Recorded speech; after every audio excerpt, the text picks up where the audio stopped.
Boker Tov. Boker Tov à tous. Donc, Bezrat Hashem, c'était Ishmaïa. On va continuer le shiur qu'on a commencé hier soir de préparation spirituelle et intellectuelle de Pessah. Puisque, comme je vous ai dit, toutes les kelim, tout ce qu'on va recevoir, tout le or, toute la lumière qu'on peut recevoir à Pessah va dépendre, comme nous dit Rabbi Nathan, écoutez à la chod, de la préparation qu'on va en faire. Plus on va être préparé, plus on va réussir à recevoir ce qu'on est censé recevoir à Pessah, c'est-à-dire la lumière qui est dévoilée par Akadosh Baruch Hu lui-même à Pessah. Juste très rapidement, pour pas récapituler, parce qu'il y a un certain nombre d'entre vous qui n'étaient pas là hier. Donc, juste pour vous dire qu'on a évidemment, comme de toute façon ça fait déjà des années que vous le faites, donc j'ai pas besoin trop de vous le rappeler, qu'on a parlé beaucoup du seder, c'est-à-dire de l'ordre dans lequel il faut faire les choses. Et c'est bien de le récapituler. Si on a des enfants en bas âge, de le récapituler avec eux avant de commencer le jour du seder, c'est-à-dire avant vendredi. C'est très important pour qu'ils aient eux aussi une idée de ce qui va se passer et qu'ils soient prêts sur les starting blocks à pouvoir participer au maximum. Donc il faut les intéresser, préparer des questions. Moi, ce que je fais, c'est que je leur donne, comme j'ai dit hier, que je leur donne les questions à l'avance. Comme ça, ils connaissent les réponses. Comme ça, ils sont très motivés à gagner des bonbons et à lever la main. Donc chacun il fera comme en fonction de l'âge de ses enfants, c'est très différent en fonction du type de seder que vous allez avoir. Le plus important qui est rapporté par Avenu, qui est un peu à l'antithèse, comme on a dit, de la logique religieuse en général, c'est que en général dans le monde religieux aujourd'hui, et depuis déjà plusieurs années, la fête de Pessah c'est une fête de Khumra.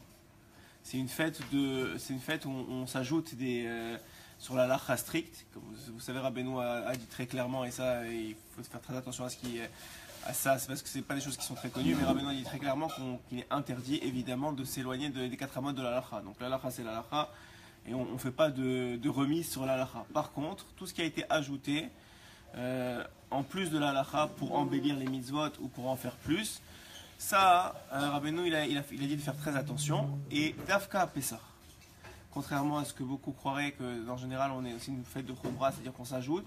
Il a dit Dafka Pessah, pourquoi? Parce que comme on a dit hier, l'essentiel de Pessah, il faut savoir, moi je vous l'ai dit en une phrase, on va le répéter pour que ce soit clair, l'essentiel de Pessah, c'est que le soir de Pessah, vous recevez la Shrina, vous recevez Akadosh Baruch Hu. C'est ça l'essentiel de Pessah, c'est que vous faites Achnasat Ochim, vous recevez Akadosh Baruch Hu. Donc, comme j'ai dit, l'essentiel quand vous recevez quelqu'un, c'est qu'il se sente bien. Comment ils se sentent bien? Évidemment, si vous respectez la halakha, mais surtout, s'il y a une bonne ambiance à la maison, si vous êtes joyeux, si ça rigole, c'est ça le plus important. Quand vous êtes invité et que tout le monde est mchen, vous avez juste une envie de sortir, c'est de repartir de là-bas très vite et de vous inventer une excuse. Ouais. C'est la même chose avec Hachem. Hachem, il descend dans toutes les familles au début du seder. Qui reste pas, ça dépendra de vous. Et de vous, je parle à vous qui êtes des hommes, qui allez être les maîtres de cérémonie, comme j'ai dit hier, les maîtres de cérémonie de cette soirée-là, qui allaient Bezrat Hashem essayer d'assurer que le maximum de personnes soient concernées. Parce que les gens, s'ils ne sont pas concernés, c'est-à-dire que s'ils ne se sentent pas avoir une place dans le seder de Pessah, surtout les enfants, ça ne les intéresse pas. Ça ne les intéresse pas d'écouter, d'être à l'école. Ça n'intéresse personne d'être à l'école. Même nous, ça ne nous intéresse pas. Ce qui nous intéresse, c'est d'être capable de participer, d'être présent et de participer. Donc, la participation, elle se fait avant, au Chapa. Elle se fait avant, c'est-à-dire que, comme je vous l'ai dit, dans toute la préparation, que ce soit dans le repos que vous allez prendre juste dans l'après-midi de vendredi, Bezrat Hashem, qui est, selon moi, qui n'est pas rapporté dans le Shulchan Aruch, mais à mon avis, ça devrait. Il faut essayer de maximum se reposer dans l'après-midi de Pessah pour pouvoir être en forme, nous et les enfants, et surtout pas dans toute la semaine qui va commencer maintenant et donc on est déjà lundi, mais qui va se continuer jusqu'à vendredi soir, de prendre des moments par-ci par-là pour s'asseoir et retracer avec les gens de la famille comment ça va se passer, comment on voudrait que ça se passe, et de les impliquer le plus possible. Ça c'est pour le seder lui-même. Et on a fait évidemment toutes les étapes, Kadesh, Ukrat, Karpas, comment ça se passe, comment on chante, etc. On a retrouvé le shiur.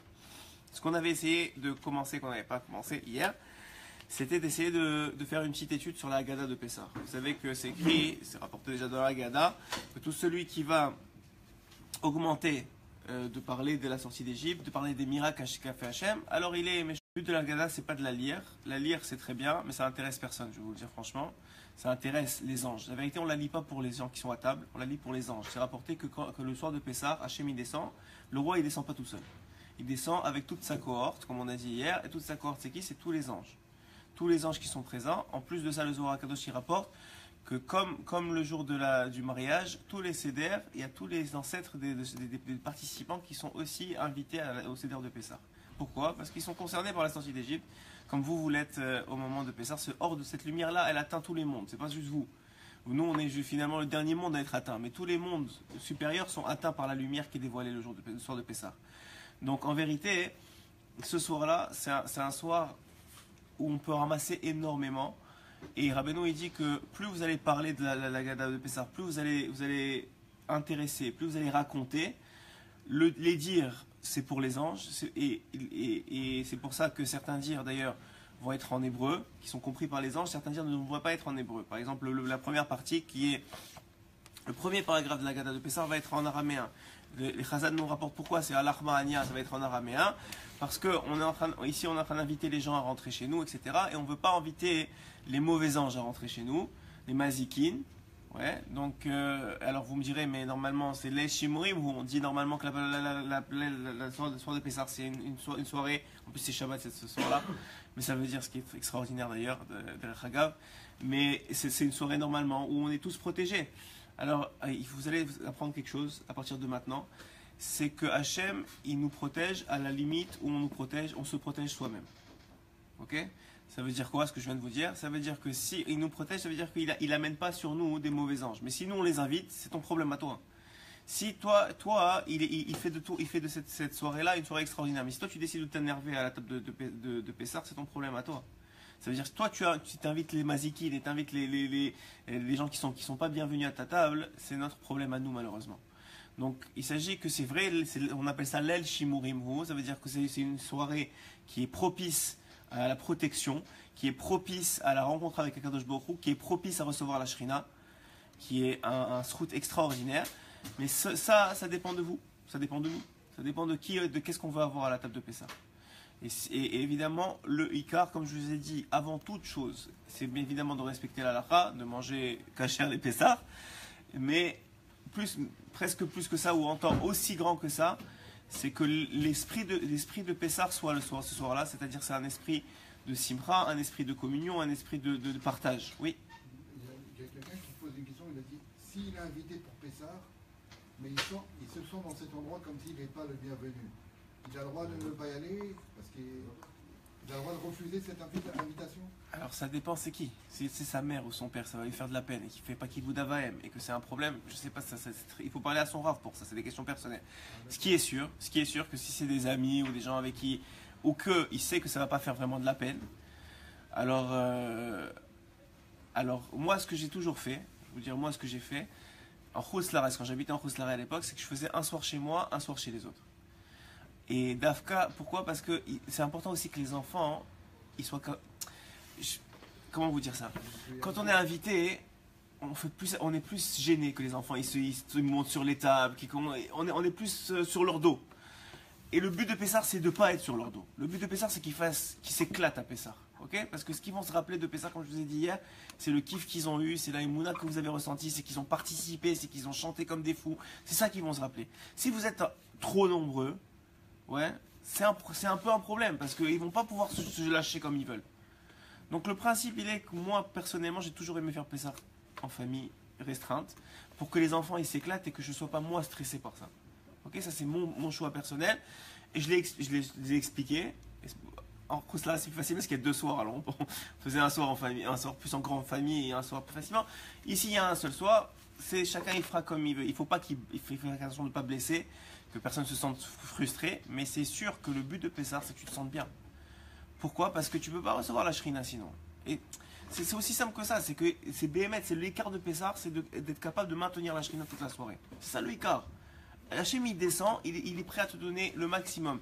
Et toute la simcha, et Rabbeinu il dit, la simcha de l'année, elle dépend de Purim, et Pessah il dépend de Purim, et Rosh Hashanah il dépend de Pessah. Donc peut-être tout relié ensemble, ça veut dire que Béhémet, tout le écart c'est d'avoir d'être relax, d'être bien avec sa femme, d'avoir préparé toute la semaine le cadeau pour sa femme si jamais c'est ça qui va la rendre heureuse ou n'importe quoi, mais d'être faire attention de ne pas se disputer pendant la semaine parce que tout est préparatif.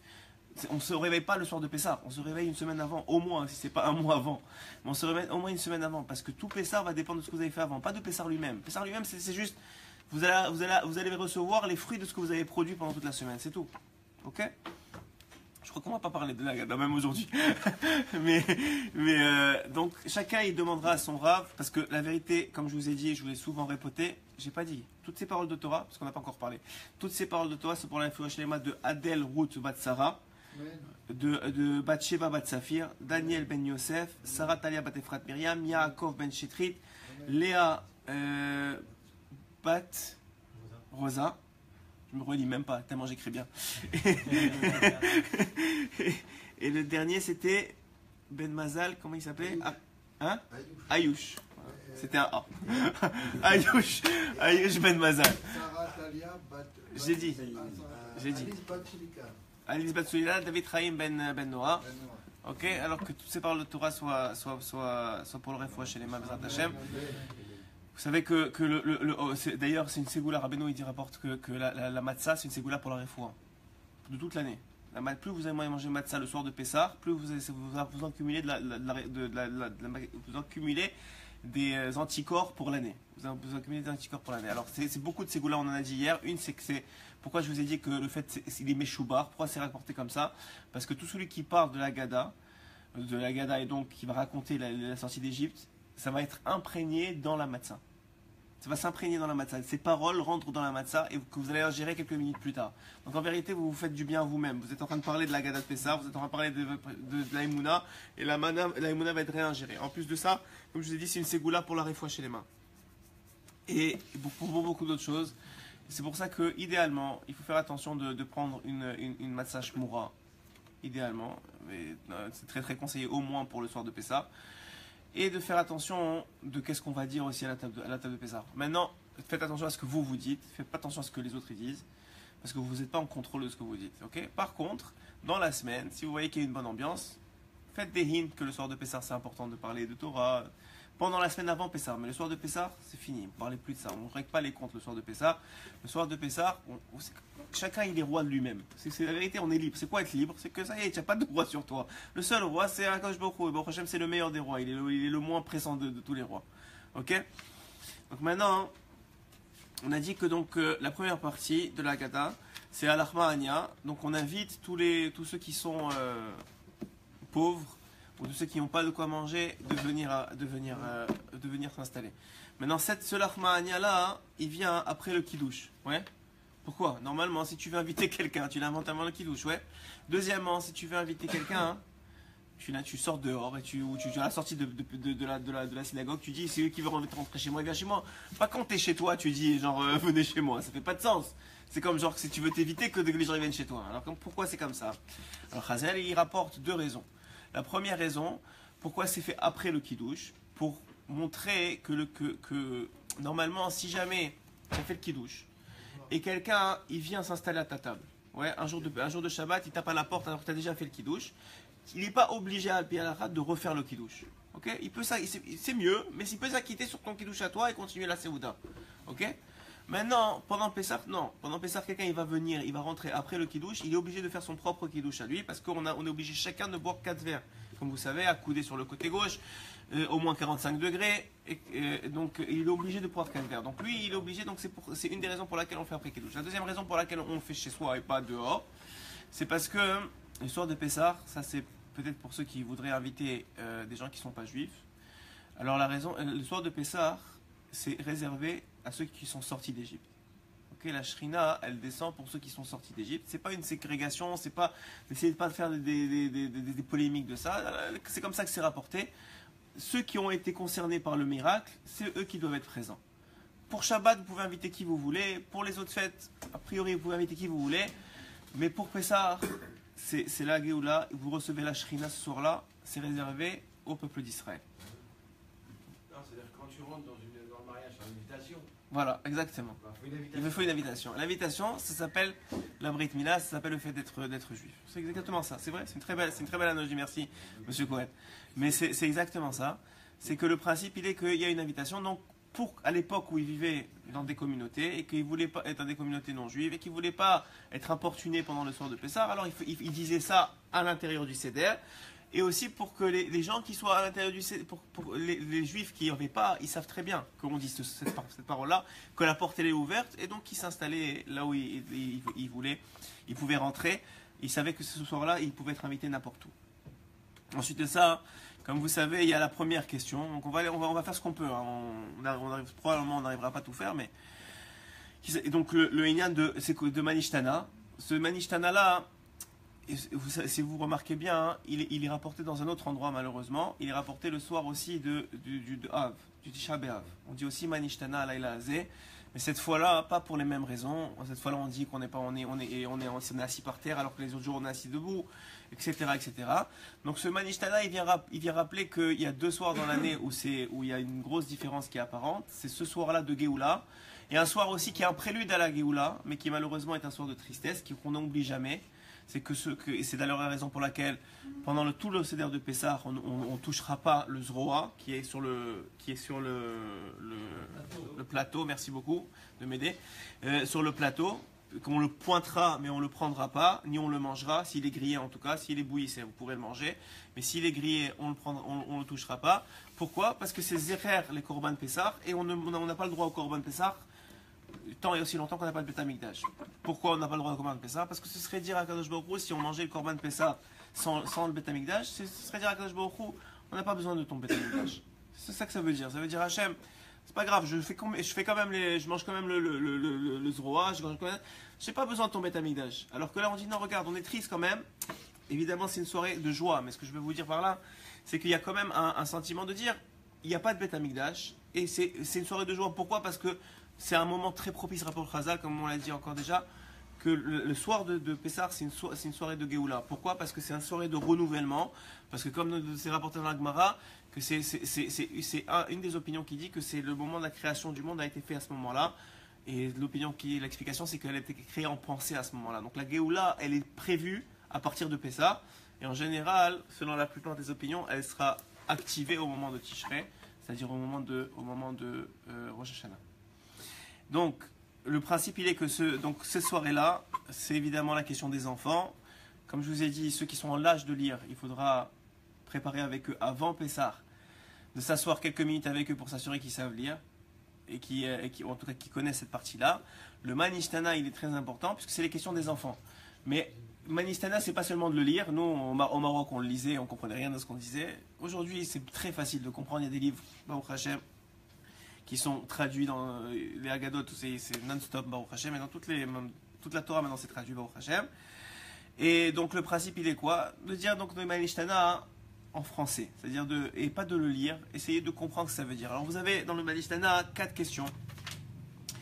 Je vous l'expliquer tout de suite. Dans toutes les... Excusez-moi, j'ai sauté la première. Donc tous les soirs, on peut manger soit du chametz, soit de la matzah. Et la lazé, on prend que de la matzah. Deuxième, c'est que de tous les soirs, on peut manger toutes sortes de légumes. Et ce soir-là, on mange des herbes amères. Troisième question, qu'on ne trempe pas dans quoi que ce soit. Et cette fois-là, on va tremper 2 fois. On va tremper dans l'eau, dans les larmes de Yosef Hatzadik, qui sont les larmes du peuple Israël, qui est l'eau salée. Et on va tremper aussi dans la charoset, qui rappelle le ciment, qui a été utilisé pour les briques. Donc on va tremper 2 fois. Chez Bechol Alelot Anu Ochlim Yoshvim, tous les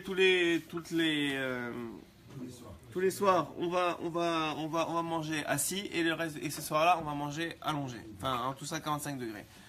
Donc c'est 4 questions. Pourquoi 4 questions? Alors en vérité, c'est la Gada se refaire à 4. Hein? Toute la Gada se refaire à 4. Exactement. Les 4 enfants, les 4 très très bien. Donc en vérité, il y a un chiffre récurrent dans toute la Gada, qui est le chiffre 4, les 4 conférences, les 4 questions, mais aussi parce que pourquoi on n'a pas dit, pourquoi on boit 4 verres de vin, parce qu'en vérité, ça, c'est vraiment des choses qui sont spécifiques au soir de Pessah. Le vin, tu peux le boire quand tu veux.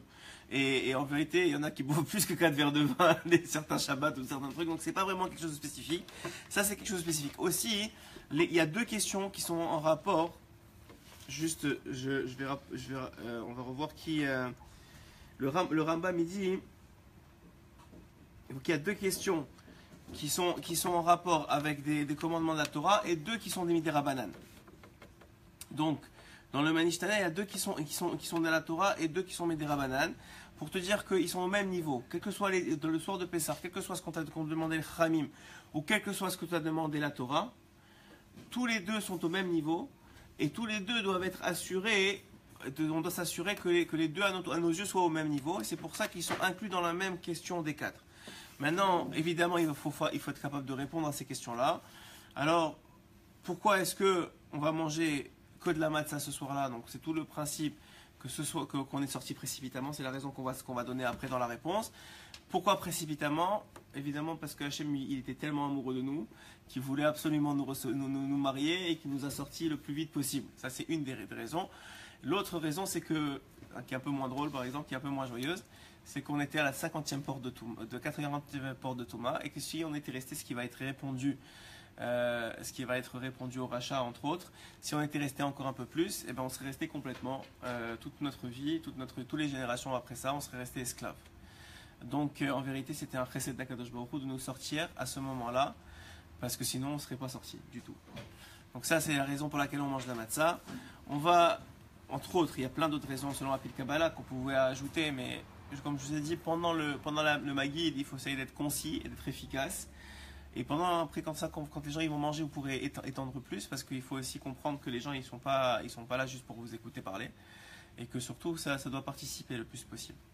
Ensuite, chez Berchalayot, on a dit que pourquoi est-ce qu'on mange que des légumes et le maror? Donc le maror, c'est le principe de se rappeler de l'amertume qu'on a eu en Égypte.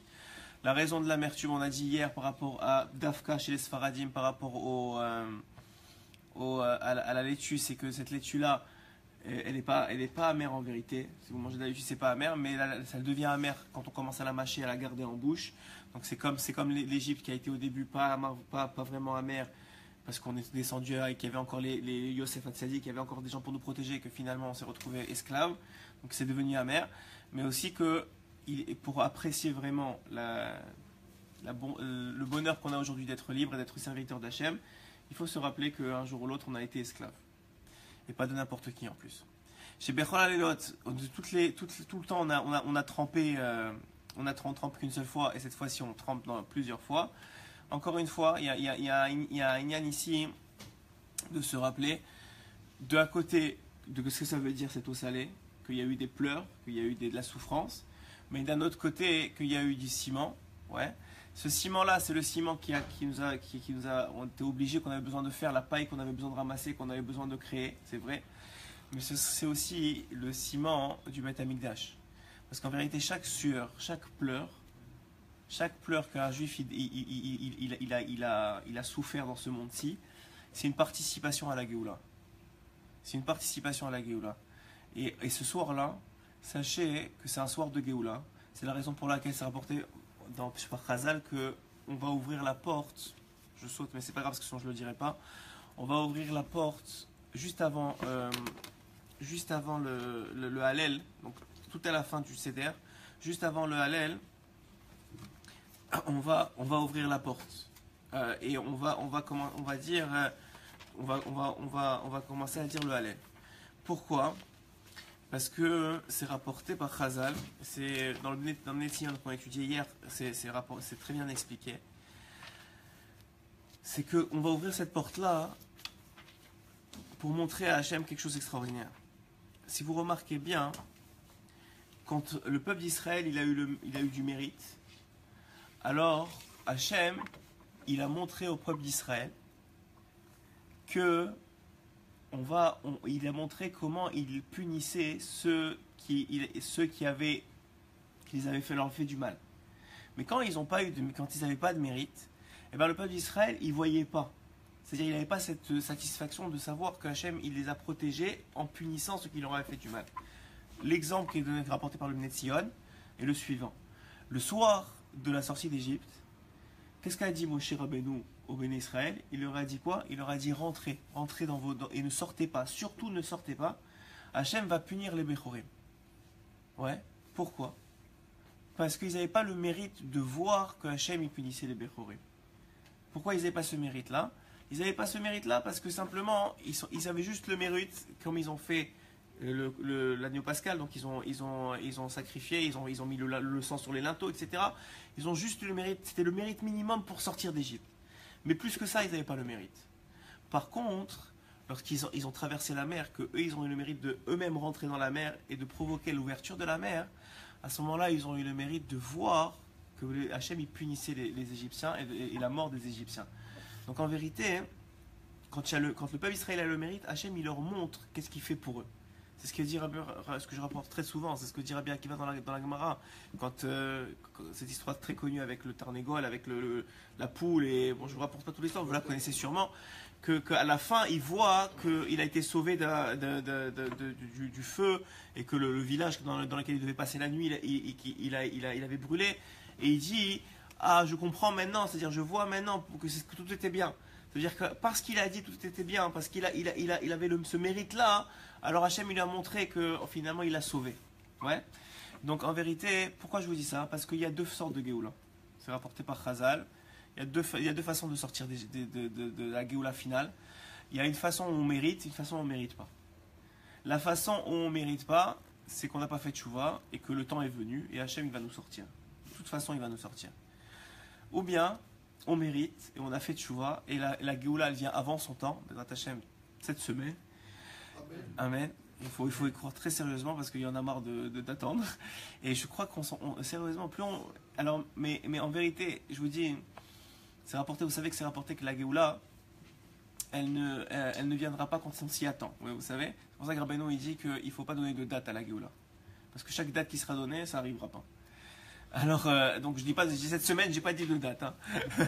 mais ce qui est sûr, c'est que donc il y a deux façons. La façon la meilleure, c'est celle de la tchouva. Et pourquoi c'est la meilleure? Parce que si c'est par notre mérite que la Géoula elle vient, alors on verra les miracles qui vont être faits pour nous sauver. On sera témoin de ces miracles-là. Et une façon de montrer à Hachem qu'on veut être témoin de ces miracles-là, c'est quand on va ouvrir cette porte-là. Pourquoi je vous ai raconté toute cette histoire? Parce qu'on va ouvrir cette porte-là hein, au moment où on va commencer le Hallel. Et on va à ce moment-là ouvrir la porte pour dire Hachem, on est prêt à voir les miracles.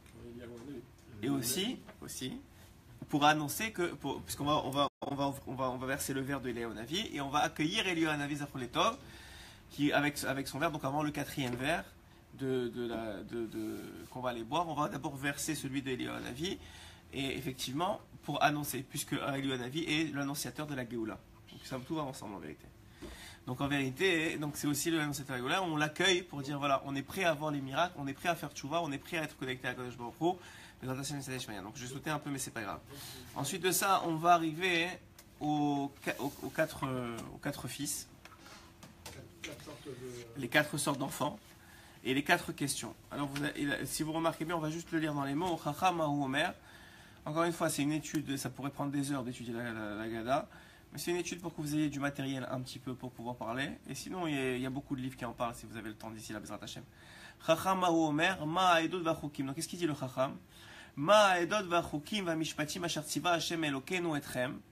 Quels sont ces principes et ces jugements et ces témoignages que Hachem il vous a ordonné. Ve'af ata emorlo. Et vous lui direz qu'il chot à Pessah, comme les lois du sacrifice de Pessah, en maftirim achat à Pessah afikoman, on ne mangera pas après l'afikoman.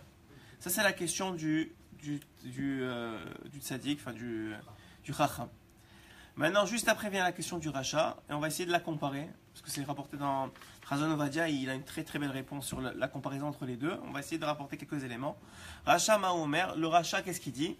Ma avoda azot lachem. C'est quoi cette avoda? Donc finalement, ça a l'air d'être à peu près la même question que le chacham. Lachem velolo. Ma avoda azot lachem. C'est quoi ce travail qui est pour vous? Ici aussi, il dit Ma edot vachukim mishpatim asher tziva Hashem etrem. Il vous l'a donné à vous. Donc finalement, les deux, ils ont l'air de de s'exclure. Il y en a un qui dit qu'est-ce que Hachem il vous a demandé, et l'autre il dit c'est quoi ce travail-là pour vous. Ça n'a pas l'air tellement différent. Et là on dit, puisqu'il s'exclut du klal, mais l'autre aussi s'exclut du klal. Kafar Baïkar, il a renié l'essentiel. Ve'afata ket shinav, à ce moment-là, il faut lui rentrer dedans presque.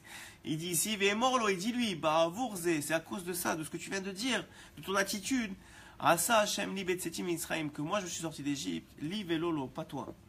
Parce que toi, illo hayasham velo hayagif, si tu étais là-bas, tu ne serais pas sorti. Dafka, qu'est-ce que ça veut dire déjà pas sorti? C'est pas qu'il ne serait pas sorti, parce que c'est rapporté, Tatan et Aviram ils sont sortis, ok? C'est pas des chachamim, hein. Entre guillemets, peut-être par rapport à nous c'est des chachamim, mais à leur époque c'était pas des chachamim. Il y en a qui sont sortis avec des idoles. Donc c'était pas tous des tzadikim ceux qui sont sortis. Le ikar pour sortir, le mot de passe pour sortir, c'était qu'ils avaient le minimum de Emouna pour pouvoir sortir. C'était ça la façon de ressortir. Mais ils n'étaient pas des grands tzadikim à l'époque. Ok, enfin, à leur niveau, c'est d'ordéa, je ne vais pas parler, mais ça veut dire, vous comprenez le principe. Donc, il serait sorti. Ça veut dire que si tu ne serais pas sorti, en vérité, sortir d'Égypte, c'est que physique. La vraie sortie, c'est d'être sorti de l'esclavage de Paro pour être rentré dans le service d'Hachem. Celui qui n'a pas fait la fin du parcours, qui s'appelle rentrer dans le service d'Hachem, il n'est pas vraiment sorti d'Égypte. Parce que tant que tu n'y es pas... Parce que il y a deux façons de sortir d'esclavage. Il y a que celui qui t'employait comme esclave, il t'a dit ok c'est bon, je te laisse partir, il t'a donné un ishour, voilà tiens un contrat, c'est bon je te laisse partir, ce qui n'est pas arrivé avec Paro. Ok, il nous a laissé partir mais c'était pas de bon cœur, il est revenu après nous donc il ne nous a pas laissé. Soit il y a un transfert de propriété. C'est les deux façons de sortir d'esclavage. Un transfert de propriété c'est quoi? C'est que tu étais sous l'égide de Paro, tu deviens sous l'égide d'Akadosh Baruch Hashem. Ok, c'est de sortir de propriété, c'est un transfert de propriété. Puisque la première, que je vous ai dit, n'est pas arrivée, Paro il ne nous a pas donné de ishour écrit comme quoi on est sorti. Donc la seule façon de sortir d'Égypte, c'est de faire le transfert de propriété, c'est-à-dire de passer sous le service divin. C'est ça la seule façon de sortir d'Égypte. Celui qui n'est pas passé sous le service divin, dont le rachat, qui malgré qu'il est sorti d'Égypte physiquement, n'a pas voulu rentrer sous le service divin, il n'est jamais sorti. Maintenant, la question que Ravadia il rapporte dans Chazon Ovadia, elle est, je ne comprends pas, les deux ils se sont exclus. Alors il répond quelque chose de très très beau. Il dit, dans la première question, il y a le nom d'Hachem. Dans la deuxième question, il n'y a pas le nom d'Hachem.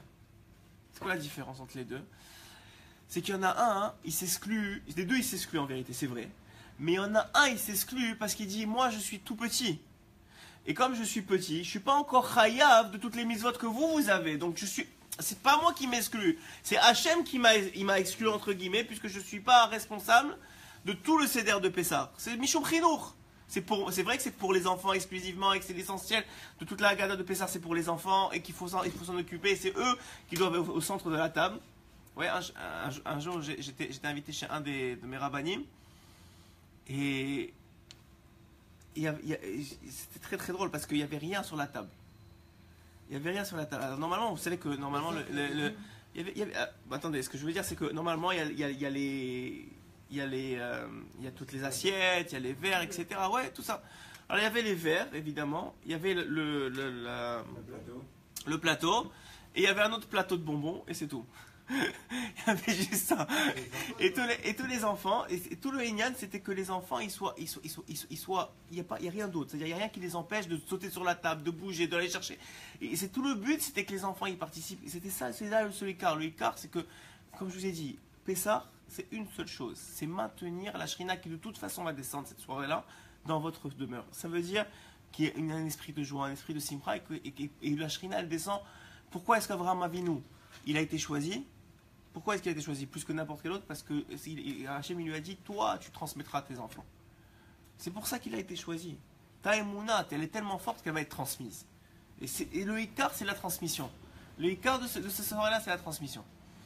Et donc, on a dit que la différence entre le chacham et le rachat, il est que les deux, ils s'excluent. Mais que un, il s'exclut parce qu'il est obligé d'être exclu. Le chacham, il dit, moi, Hachem, il m'a exclu parce que je suis encore petit. Et c'est pour ça qu'il y a le nom d'Hachem dans la question. Et l'autre, il s'exclut parce qu'il ne veut pas être inclus. Il dit moi, c'est quoi c'est ce que vous avez besoin de faire? C'est vous. Mais même lui, il dit c'est vous. Mais ça veut dire, c'est quoi ce que vous avez besoin de vous de faire? Qu'est-ce qu'on vous a... C'est quoi toutes ces idées-là? Pourquoi ça fait 3 semaines que vous me dites qu'il ne faut pas manger à la cuisine? Pourquoi vous me faites toutes ces histoires-là? À quoi ça sert? Ça veut dire que lui, spirituellement, il ne veut pas être inclus. Il ne veut pas rentrer sous le service divin. Et ça, c'est la grande différence entre les deux. Après ça, la Torah nous apprend, et la Gada nous apprend, qu'il n'y a personne à laisser de côté. Tout le but de la Géoula, et si on veut qu'elle arrive, c'est que, et on ne peut pas laisser personne de côté. Que ce soit celui qui ne sait pas poser de questions, à qui il faut apprendre des questions. Évidemment, Al-Pipchat, c'est celui qui est trop petit pour poser des questions, qu'il faut aller à côté de lui et le lire avec lui. Et ensuite de ça, donc celui qui ne peut pas poser de questions, ou celui qui est trop tam, et que lui, on ne peut pas lui répondre tout. Il faut être, la Torah, elle t'apprend, sois chacham. Ouais, sois chacham. C'est vrai que tu peux être quelqu'un de très érudit, et tu peux être quelqu'un qui connaît toute la Torah. Mais à quoi sert, quand tu veux transmettre, à quoi sert ton érudition si la personne qui est en face de toi, elle n'est pas capable de la recueillir? Elle ne sert à rien. Donc il faut être racham et savoir à qui tu t'adresses. Ok? Ça veut dire, sachez quel est votre tibour le soir de Pessah et adaptez-vous à ce tibour-là. Et ça, c'est dans les questions, dans les 4 fils, on voit ce remez-là, comme dans la Torah. La Gada, elle commence comme ça. Elle te dit, elle t'apprend. Sache qui est en face de toi. Le soir de Pessah, si tu es un chacham, parle-lui comme un chacham. Si tu es un raja, parle-lui comme un raja. C'est pas grave qui tient en face de toi. Mais sache, ce qui est grave, c'est que tu sois pas adapté à qui est en face de toi. Et ça, c'est déjà dans les questions. Et d'ailleurs, ce qu'on dit dans chacham, pourquoi on lui répond cette réponse-là de la ficomane? Parce que la ficomane, c'est ce qui vient enfin. Ouais. Ça veut dire, en vérité, ce qu'on dit en chacham, c'est on va tout apprendre. T'inquiète pas. Tu es capable de recevoir, on va tout apprendre. Jusqu'à la ficomane, on va tout raconter. Et le tam, on lui dit, on lui répond, alors on est sorti d'Égypte. Ce qu'on va répondre, c'est la première réponse. Ça veut dire, on lui dit le début. Il n'est pas capable de prendre tout, on lui dit ce qui est au début, ce qu'il est capable de prendre. Mais l'essentiel, c'est que chacun, il se sente, je vous ai dit, l'essentiel de Pessah, c'est que chacun se sent concerné. Quelqu'un qui ne se sent pas concerné par quelque chose, ça ne l'intéresse pas. Même nous-mêmes, on est comme ça. Si on ne se sent pas concerné, on ne sent pas qu'on a une place dans la Gada, qu'on a une place à table, on n'a pas envie d'être à table. C'est pour ça que, comme je vous ai dit, moi, hier, j'ai pris mes enfants et je leur ai dit déjà les réponses aux questions. Pourquoi? Parce qu'il n'y a rien de pire qu'un enfant qui tu poses une question, il ne sait pas la réponse. Une fois, il ne sait pas, 2 fois, il ne sait pas, 3 fois, il ne sait pas. C'est fini. Il n'a plus envie de répondre. Parce qu'il sait qu'il ne va pas gagner le bonbon, il s'en fiche. Mais s'il connaît la réponse, même s'il connaît, c'est pas grave, il se sent important. Tout le principe de c'est quoi la chéroute, pourquoi on s'allonge, pourquoi tout ça, c'est que le roi, ou en tout cas ceux qui sont libres, on a un sentiment d'importance. C'est pour ça que dans la halakha, c'est rapporté que les femmes, ouais, c'est la différence entre Ashkenazim et Sfaradim, c'est que les femmes, elles ne sont pas obligées de s'accouder, mais selon Sfaradim, oui, elles devraient a priori s'accouder. Pourquoi? Parce que c'est rapporté dans la halakha que les femmes importantes, elles s'accoudent. Chez les Sfaradim, toutes les femmes, elles sont importantes. Alors, donc, hein? C'est vous aussi, hein? Bon, c'est bon. Alors, c'est devenu quand même chez les Ashkenazim et Sakoun. Mais, en tout cas, le principe de l'accoudement, c'est que les femmes importantes. Ça veut dire quoi? Ça veut dire que tout le monde doit se sentir important à Pessah.